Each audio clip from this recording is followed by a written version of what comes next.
Hello, welcome to this edition of MHS Indian Insider. I'm Marlon Watson. And I'm Angie Moss, and today we'll bring you up to date on all news MHS. Lately, there's been a picture of a dress going around that's got more attention than people thought necessary. Hi, this is Rhiannon Waxelman reporting to you with the Indian Insider to lighten up the dress controversy. Who knew such a small thing could bring such a big controversy? Here's what some students had to say. I think you should really be focused on how another person could see the dress. I mean, some people could probably see it as, besides white and gold or black and blue, some people could see purple and red or something. So just depends on the person. I think you should really be focused on how another person could see the dress. I mean, some people could probably see it as, besides white and gold or black and blue, some people could see purple and red or something. So just depends on the person. Focus on this school tax cut. Shouldn't be getting this much attention because it's not really important. Who cares if the dress is gold and white or black and blue or even orange and green? No one should really care. It seems like students have strong opinions about this dress. Some might say it caused a ripple in social media. Speaking of ripples, a few weeks ago we had MHS students jump into a lake for a charity event. Ben Moberly will tell us more about this video. Hello, this is Benjamin Moberly here at the Polar Plunge. A bunch of people are apparently jumping into water, ice-cold water as you can see, for no apparent reason. Perhaps we should ask a few of them what the heck they're doing. The Polar Plunge is where you basically run out into really, really cold water for a good cause. This year, all of the money that we raise for donations is going, 50% of it is going to Special Olympics Kansas, which is a big deal because in the past we've never gotten any of it. This year I got into the interpersonal skills class and they introduced me to the Special Olympics Kansas program, which I have coached for a few practices at their basketball practices. And it was just a lot of fun, and I heard about the plunge through word of mouth for all of it. I raised $75 for donations, signed a waiver, and now I'm gonna jump into really, really icy cold water. The Special Olympics program is mostly an outlet for the disabled population to get out there and be athletic and have fun, and also just take some team learning experiences in. If you are thinking about doing it, or if you've heard about doing it, or you know people who are doing it, go, and if you can't plunge, at least go out and support and cheer on the people who have the nerve to go into really, really cold lake water. Well, that certainly was interesting. It's nice to know that people are willing to do crazy things for a good cause. Wow, that water sure looked cold. I don't know if I could have done that. And neither do I. Speaking of cold places, I took a trip to New York last winter, and this is my reaction to it. On February 19th, I went to New York to visit my grandpa, and it was very, very, very, very cold. Calling Manhattan, Kansas, the Little Apple is a very, very big understatement. It's more like the micro apple, because from flying over New York in the airplane, there is just way, way, way, way more city than I thought there was.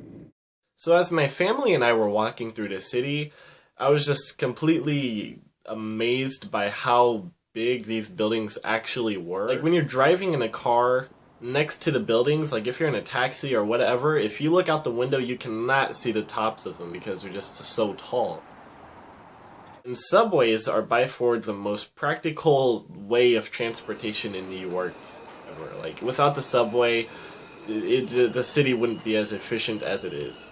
A few of the places in New York that we visited that a lot of people would know about, that our family really wanted to check out, was the Empire State Building, the Statue of Liberty, and we went to the World Trade Center Museum.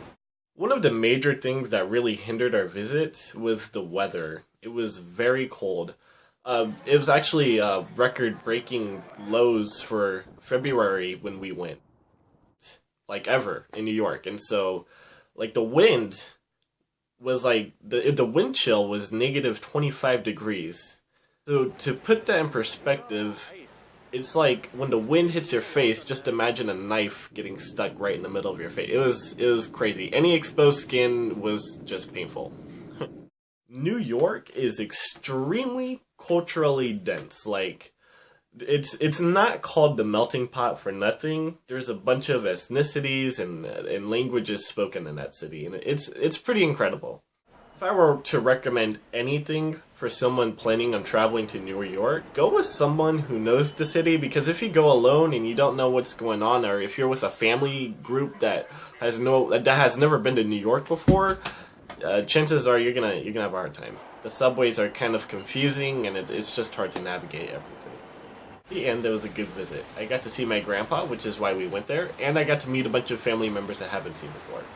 And I got to see New York. And the plane ride back home was pretty awesome. I was jamming out to music the whole time. Moving on, we have a winter play, Leaving Iowa, that MHS students performed. Mom, we don't want to go. Now stop this. Hi, this is Nathan Strange with the Indian Insider. Recently, the MHS Thespian Group hosted a play called Leaving Iowa.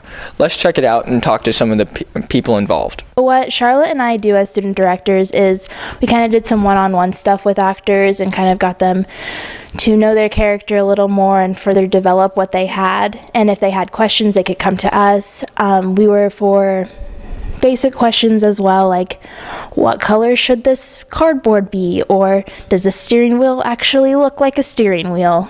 I usually work with the microphones, and Damien works with the sound effects, and so it's a combination of getting the microphones and the sound effects balanced and getting them all working right. My process of getting into character has kind of been the same through this whole process of doing the show. I just think, since I play the father in the show, I just think about my own dad and how he acts, and throw in a little bit of my grandpa. I just think of all the fatherly figures that I have in my life and just try to emulate them, at least the funny parts of them, as much as I can. Sounds like quite a show. Let's talk some more to these people about what their favorite part of being involved was. My favorite part with being a techie in this play is getting to help people with their mics, and I've gotten really good at putting the mics on people and getting them balanced just the way they should be, and so I really enjoy doing that. My favorite part about doing the show was I've never been on this side of a performance like this. I've always been on stage, and so to be on the tech side of things and see how everything has to be put together, and it's not just you show up, you learn your lines, and you do your part. It's as a director, it's making sure everybody's doing their part and doing your own part as well, and making sure everybody's there and on time and is fully committing to it. It really was a great show. Well, I hope you guys were able to make it. This is Nathan Strange with the Indian Insider. That play sure looked interesting. I hope you got to see it. Our student athletes were recently in a basketball game. Let's take a look at what happened. The Manhattan High boys basketball team season ended in a loss to Washburn on Wednesday night, March 4th. With aggressive drives, rebounds, and accuracy, the MHS boys were not an easy challenge. The entirety of the game was a neck-and-neck duel, with the majority of the game being tied.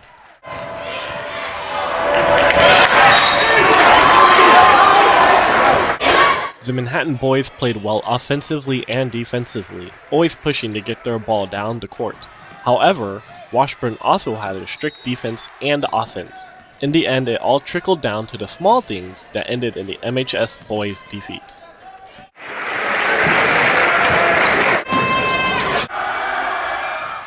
The final score was 59-58 Washburn. The boys' season ended with 18 wins and 3 losses. That is something to remember. The MHS girls basketball team dominated Southeast Thursday, March 5th. They played well offensively and kept control of the ball for the majority of the game.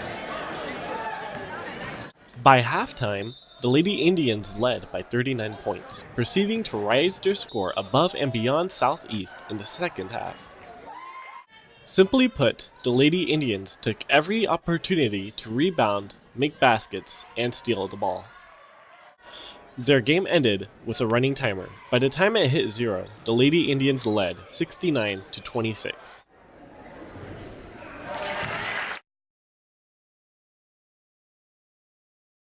Those games were quite interesting. Hopefully the boys will have better luck winning next time.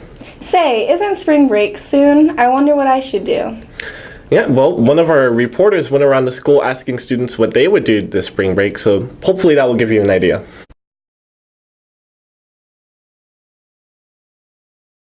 Hi, Benjamin Mobley here with the Indian Insider. As you can see, spring is just around the corner. And you know what that means? Spring break.